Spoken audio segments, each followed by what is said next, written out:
ও ভাই চিল্লায় না, তোমরা বসো, শান্তি বসে বসো।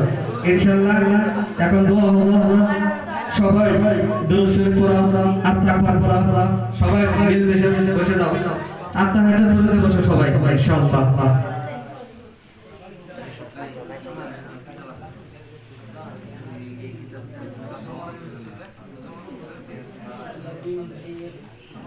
তার মাধ্যমে একটা ইনামে যা আমাদের আজকের সবার যে চলে নিল, ওই সভাপতির জন্য একটা ইনাম রাখা হয়েছে ইনশাআল্লাহ।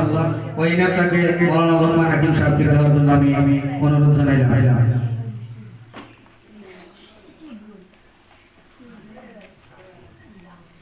ধন্যবাদ।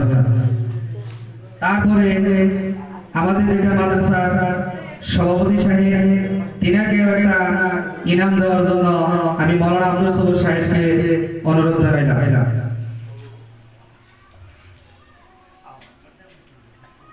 ধন্যবাদ। ইনশাআল্লাহ আমরা সবাই দুরূদ শরীফ আস্তাগফার করে নিয়ে দোয়া হবে ইনশাআল্লাহ।